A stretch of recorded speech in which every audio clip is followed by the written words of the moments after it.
देखो घनमूल निकालना है ना। घनमूल में क्या करते हैं, वर्गमूल हमने निकाला, अब घनमूल है। घनमूल में क्या है, नॉर्मली हम देसी तरीके से तो अभाज्य गुणनखंड करते हैं, तो जैसे 5 गुणा 5 गुणा 5 है तो उसका एक ही 5 लेते हैं घनमूल में, 3 टुकड़ों का एक टुकड़ा लेते हैं, मतलब जैसे 2 गुणा 2 गुणा 2 आया तो सिर्फ 2 ही लेंगे ऐसे। अब जैसे 39 304 है, इसका अगर घनमूल निकालना है 304, तो पहले यूनिट डिजिट है इसमें, उस पर टिक किया, वो 4 है। अब ये 4 किसके क्यूब के पीछे आता है, तो हमें पता है 4 का क्यूब 64 होता है, जो 64 में लास्ट में 4 आता है, जो 4 के क्यूब के पीछे आता है। तो फिर मैं यहाँ लिखूंगा 4, यानी कि 4 के क्यूब के पीछे आता है, क्यूब के पीछे, यानी पीछे 64 में 4 आता है बस, अंत में या पीछे लास्ट में। अब उसमें वर्गमूल में तो हम एक अंक छोड़ते हैं, घनमूल में 2 अंक छोड़ने ऐसे। अब 39 से वर्गमूल में हम क्या करते हैं, उससे छोटी वर्ग संख्या देखते हैं, जबकि इस अब घनमूल में इससे छोटी घन संख्या देखनी है, जैसे कि क्यूब 39 से छोटी घन संख्या कौन सी है।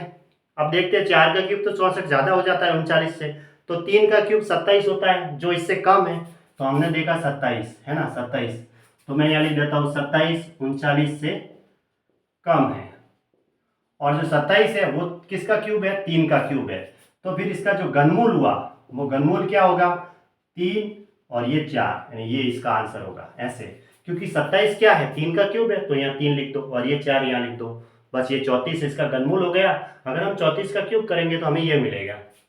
9261 का घनमूल जैसे 9261 है, अब लास्ट में यूनिट डिजिट 1 है, तो हमें पता है कि एक के क्यूब के पीछे ही आता है, एक का क्यूब करते हैं तभी एक मिलता है, नहीं तो कहीं नहीं मिलता। अब उसके बाद 2 अंक छोड़ दिए मैंने, ठीक है, 9 है, इससे छोटी घन संख्या क्यूब संख्या, तो हम देखते हैं कि देखो 3 का क्यूब तो 27 ज्यादा हो जाता है 9 से, तो 2 का क्यूब 8 होता है जो कि 9 से कम है, तो यहाँ लिख देते हैं कि 8 है जो 2 का क्यूब है ना।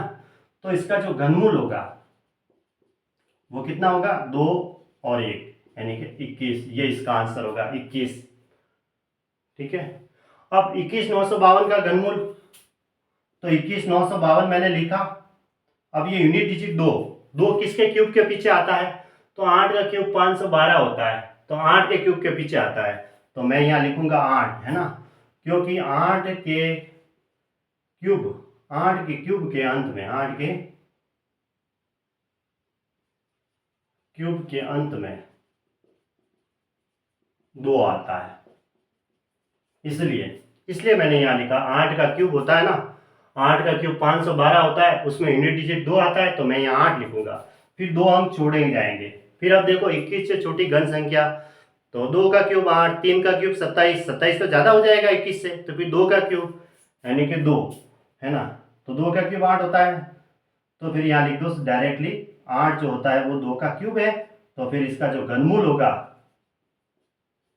वो ये 2 और ये 8 लिख दो, 2 और 8, ये इसका आंसर होगा, ठीक है। 28, 28 इसका आंसर होगा। देखो इसका आंसर 28 आया, 9261 का आंसर 21 आया, और 39,304 का आंसर 34 है।